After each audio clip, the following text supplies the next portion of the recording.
ہم کبیر کلی کال کے کھڑے ہیں خالی ہاتھ، ہم کبیر کلی کال کے کھڑے ہیں خالی ہاتھ، سنگ کسی کے ہم نہیں اور ہم سب کے ساتھ۔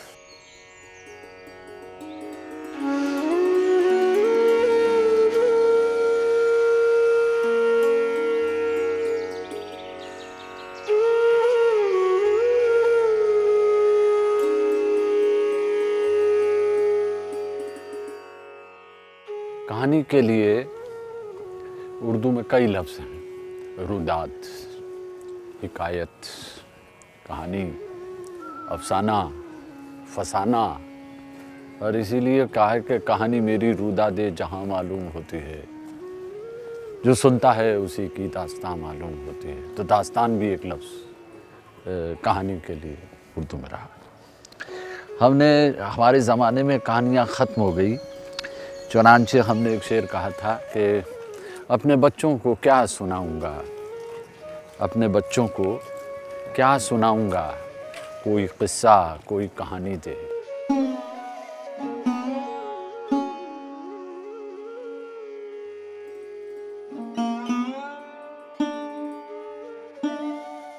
اب عہد ماضی عذاب ہے یارب،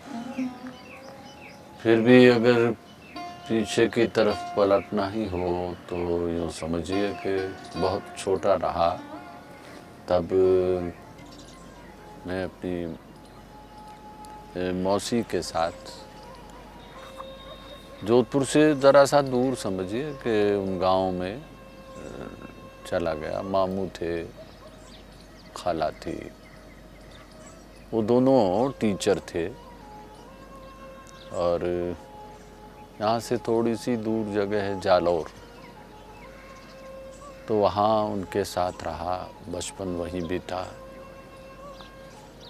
پھر ان کا تبادلہ ہو گیا، وہ میرٹھا سٹی چلے گئے، تو وہاں رہا لمبے مدتوں تک۔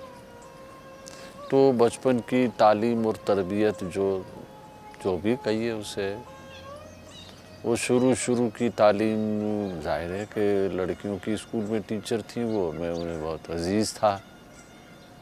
تو وہاں رہی۔ پھر اس کے بعد میرٹھا سٹی آئے تو پرائمری اسکول میں آ گیا تھا۔ تو مطلب جودھ پور کا یعنی شہری تہذیب اور شہری تمدن اور ان ساری چیزوں سے دور ہی رہا۔ گاؤں کی ایک معصومیت اور حق گوئی اور صاف گوئی دونوں، وہ ودیت ہوئی وہاں کے ماحول سے۔ پھر اس کے بعد ظاہر ہے کہ تھوڑے بڑے ہو گئے تو جودھ پور آ گئے۔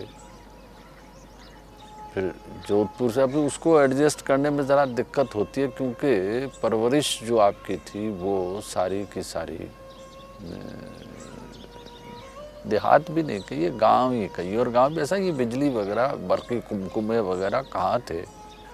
میرٹھا سٹی میں جہاں ہمارا گھر ہوا کرتا تھا، وہاں ایک طرف آگے کی طرف مسجد تھی، پیچھے کی طرف مندر تھا، بیچ میں ہمارا مکان تھا۔ بقول غالب والا مسئلہ، کعبہ میرے پیچھے ہے، کلیسا میرے آگے، تو ویسا ماحول یہاں دوسری سطح کا ماحول تھا۔ لیکن دو لوگوں کے بیچ میں یہ پتہ ہی نہیں چلتا تھا کہ مذہبی بنیاد پر کہیں تفریق ہو سکتی ہے۔ بڑا خوبصورت شہر تھا، پتھروں کا بنا ہوا، لیکن دھڑکتے ہوئے پتھر، یوں سمجھیے، بولتے ہوئے پتھر، سوچتے ہوئے پتھر، اپنے اندر تاریخ اور تہذیب کی وہ داستانیں چھپائے ہوئے، جن سے ہندوستان کی ہزاروں سالوں کی تہذیب سانس لیتی ہوئی محسوس ہوتی ہے۔ ہمارا ایک شعر بھی ہے اس میں کہ 100 برس کے جہاں ذہن اطفال ہیں، رہتے ہیں دوستو ہم اسی شہر میں۔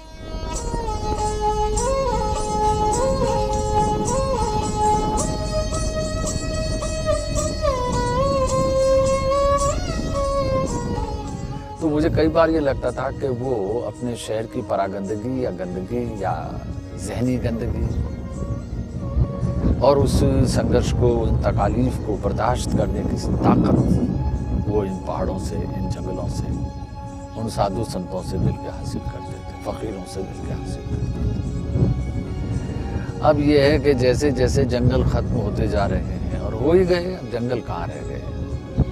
اب تو یہ جنگل کی، اگر میں سچ کہہ دوں میری نظر سے دیکھیں تو یہ جنگل نہیں ہے، اب تو یہ جنگل کی یادیں بنائے ہوئے کچھ ایسی قدرتی تصویریں ہیں جنہیں دیکھ کے ہم جنگل کو یاد کرتے ہیں، یعنی جنگل کو یاد کرنے کا بہانہ ہے، جنگل نہیں۔ وہ جانور ہی غائب ہو گئے، وہ پرندے چرندے بھی دکھائی نہیں دیتے۔ تو شہر کا یہ، مجھے لگتا یہ ہے کہ وہ اسٹرگل کرنے کی طاقتیں جو وہ لوگ ہمارے بزرگ حاصل کرتے تھے، وہ طاقتیں ہم سے چھن گئی۔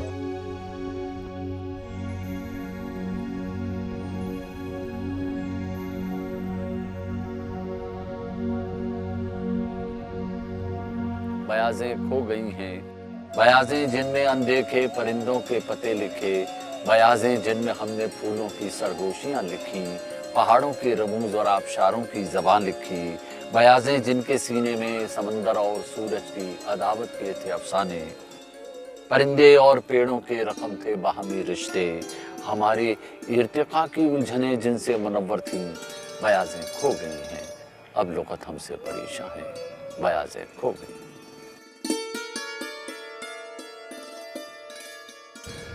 اس زمانے میں ایک طرح سے میں 3 دنیاؤں میں سانس لے رہا تھا، 2 دنیایں، ایک شہر کا اندرون حصہ، ایک جنگل کا حصہ، اور ایک وہ تعلیمی ادارہ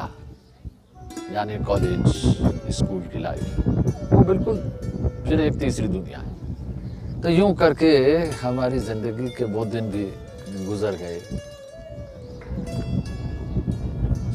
جب یہ شہر پرانوں کو چھوڑ رہا تھا، نئے پر اعتماد نہیں تھا، باہر رہنے والے کو پرانے سے متنفر، اور تنفر نفرت کی حد تک کہ کیا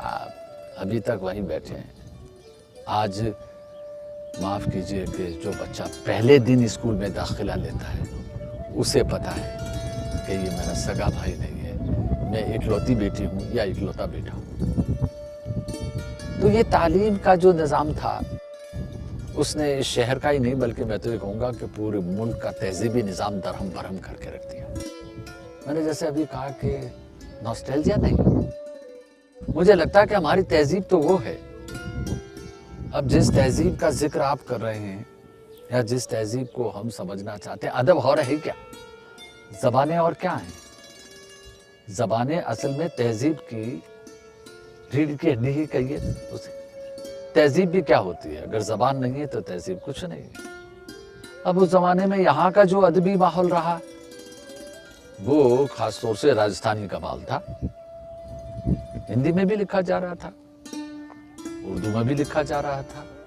لیکن اردو کا ویسے ہی بہت کم ماحول تھا، لیکن نمبر 1 پر راجستھانی زبان کا بڑا غلغلہ بھی تھا، اور وہاں بڑے جتنے راجستھانی کے جو بڑے ادیب اور شعراء ہوئے وہ اس زمانے میں تھے۔ لیکن مجھے لگا کہ اس زبان میں وہ تمیزداری، وہ وضعداری ہے جس کا میں نے ابھی ذکر کیا۔ مجھے لگتا تھا کہ اس زبان میں وہ ادب اور وہ آداب ہیں جو ہمیں سکھائے گئے تھے۔ بڑا عجیب شہر تھا۔ اب اس شہر میں جو جذبات، جو احساسات، جو چیزوں کو دیکھنے کا نظریہ، وہ رشتوں کو سمجھنے کی طاقت، وہ سارا کچھ ادب میں آتا چلا گیا۔ اور ہم نے جب شعر کہے تو ظاہر ہے کہ اس ماحول سے مختلف ہوں گے۔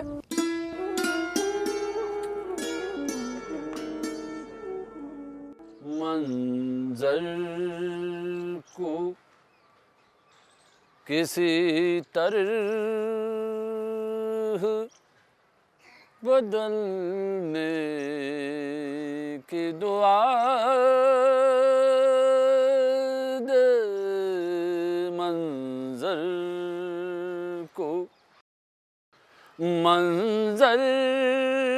کو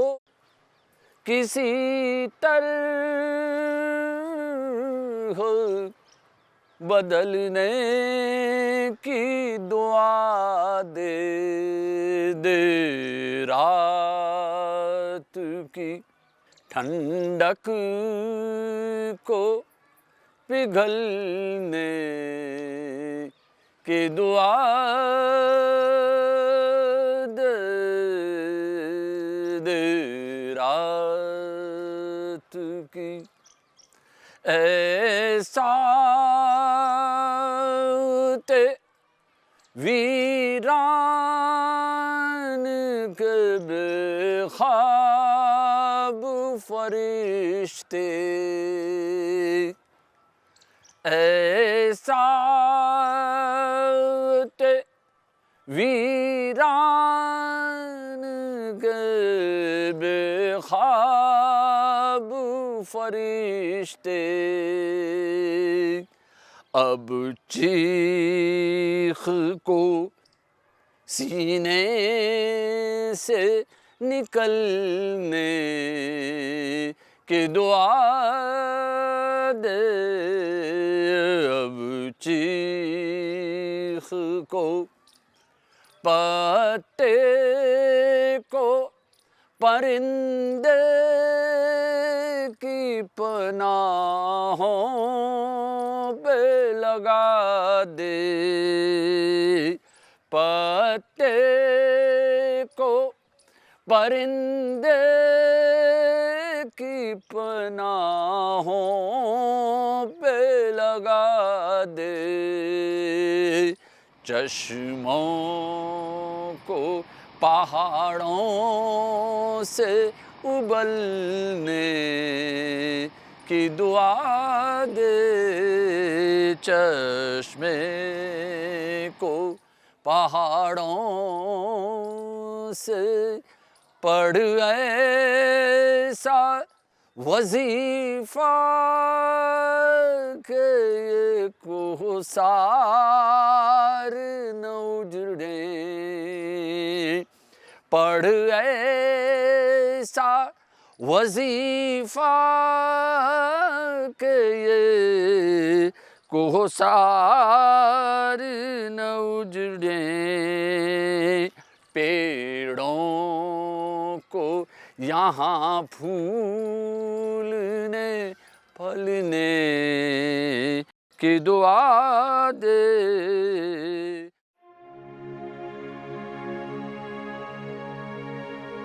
اگر والمیکی نے سب سے پہلے لیکھک ہونے کا فخر حاصل کیا اور رامائن لکھی، تو ہمارے لیے وہ رامائن رام بھکتی سے زیادہ ایک کویتا ہے، اور ایک ایسی کویتا ہے جو اپنے زمانے کو ظاہر نہیں کرتی بلکہ اپنے زمانے کی قدروں کو اور ان کھوئی ہوئی قدروں کو تلاش کر کے زندہ رکھنا چاہتی ہے جو ہم سے کہیں گم ہو گئی ہیں۔ تو ہم چاہے کسی بھی زبان میں لکھیں، اس سے کیا فرق پڑتا ہے؟ آپ اپنی زندگی کو کس طرح جینا چاہتے ہیں، یہ آپ کی خوشی یا ناخوشی، آپ کی چوائس، آپ کا آپشن ہو سکتا ہے، لیکن جو زبان یا جو زندگی یا جو تہذیب آپ جینا چاہتے ہیں، ادب اسی کی تو عکاسی کرتا ہے۔ تمام اختلافات، تمام احتجاج، تمام انقلابات، یہ ان تمام چیزوں کی اور ان تمام خواہشوں کا اظہار ہے جو آپ لینا چاہتے ہیں، جیسا آپ جینا چاہتے ہیں۔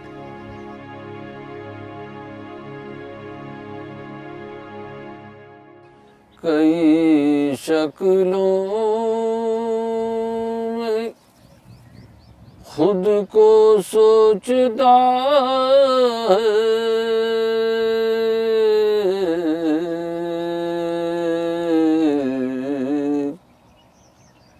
سمندر پیکروں کا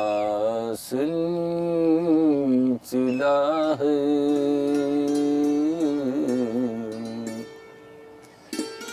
کئی شکلوں میں خود کو سوچتا ہے، سمندر پیکروں کا سلسلہ ہے، بدلتی رت کا نوحہ سن رہا ہے، بدلتی رت کا نوحہ سن رہا ہے، ندی سوئی ہے جنگل جاگتا ہے،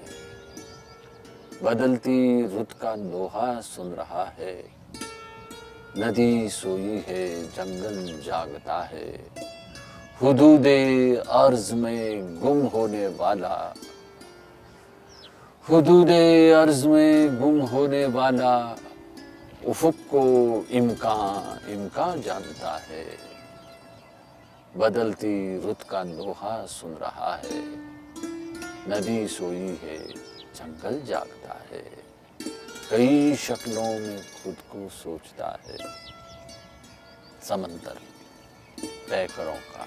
سلسلہ ہے۔ تو یہ کانفلکٹ اس کے اندر ایک کشمکش، ایک آمیزش اور ایک آویزش، اور یہ آمیزش اور یہ آویزش آپ کے دل کو جہاں نرم بنا دیتی ہے، وہاں آپ کو الفاظ کے انتخاب کا ہنر بھی سکھا دیتی ہے۔ اگر آپ باشعور ہیں تو آپ کے اندر بھی تبدیلیاں ہو رہی ہیں اور باہر بھی تبدیلیاں ہو رہی ہیں۔ آپ ایک طرف مفلوق الحالی بھی دیکھ رہے ہیں، امیری بھی دیکھ رہے ہیں، غریبی بھی دیکھ رہے ہیں، خوشحالی بھی دیکھ رہے ہیں اور مفلوق الحالی بھی دیکھ رہے ہیں۔ اب ان سبھی سے نکلتے ہوئے آپ کیا کچھ کرنا چاہتے ہیں کہ آپ الفاظ کی سطح پر، احساس کی سطح پر، تو مجھے ایسا لگتا ہے کہ آپ نے کسی احساس کو یا احساسات کو الفاظ میں کیسے ڈھال دیا ہے،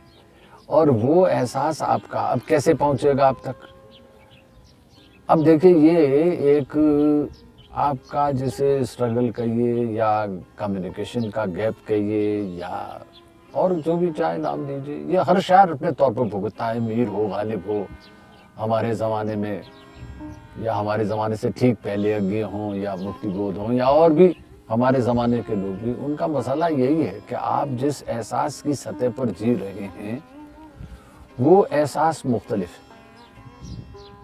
اب ایسے میں میرا مسئلہ یہ ہے کہ میں شعر اردو میں کہہ رہا ہوں اور میرے سامنے سننے والے وہ لوگ ہیں جو اردو زبان سے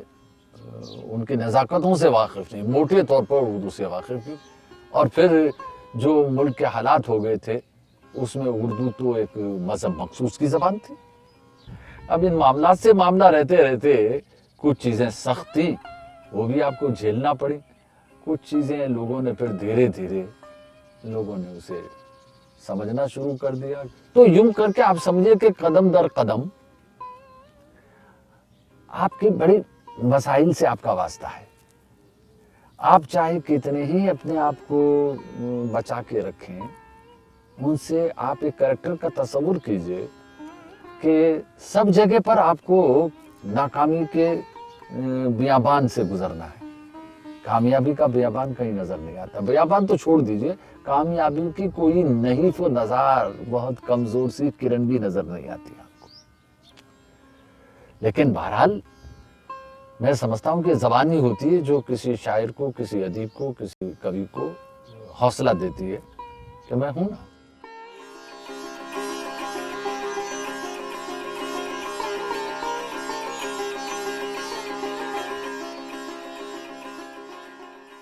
جیسا میں نے اب سے پہلے بھی عرض کیا کہ